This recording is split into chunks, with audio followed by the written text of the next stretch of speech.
Case of a New Hampshire couple whose bodies were found buried in a grave on Padre Island in October of 2019. A plea deal has been reached between the state of Texas and capital murder defendant Adam Williams. Williams and his co-defendant Amanda Nover were brought to the Claiborne County Courthouse to see if a legal agreement could be ironed out in both cases. Both were charged in the killing of Michelle and James Butler. And tonight, our Michael Gibson brings us the exclusive details in our top story from Kingsville.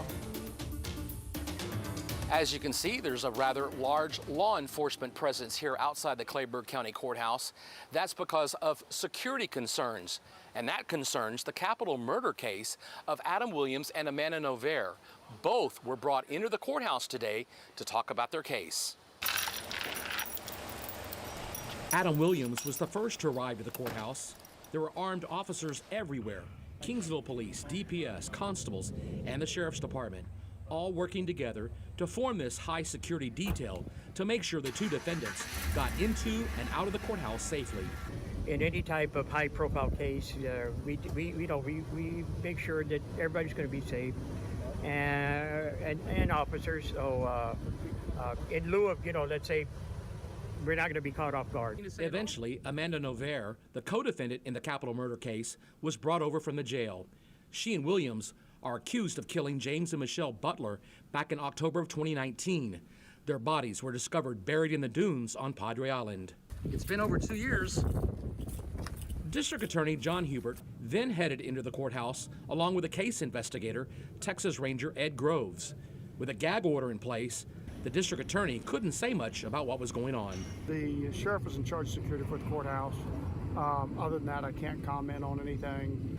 After several hours of negotiations between the defendant's attorney and the district attorney, Amanda Nover was the first to be let out of the courthouse. We've learned that she is set to be back here for a status hearing on November the 9th. And according to court records, she has by December 14th to work out a plea deal or go to trial. As far as Adam Williams, we asked him if he accepted a plea deal, and here's what he told us. Did you take a deal? Later on, we did find out after we caught up with his attorney, Fred Jimenez. He confirmed that his client did take the deal offered by the DA. We've got a plea deal. We're trying to get it scheduled. He's to receive life without parole. And that's a good deal? It was better than death by lethal injection. The plan right now is for Williams to be back before District Judge Jack Pulcher on Wednesday, November the 10th at 1:30 to formally sign off on that plea deal.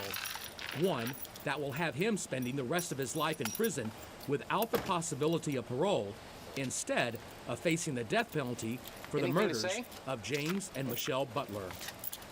Michael Gibson, 3 News. Thank you, Michael, for that. Meantime, law enforcement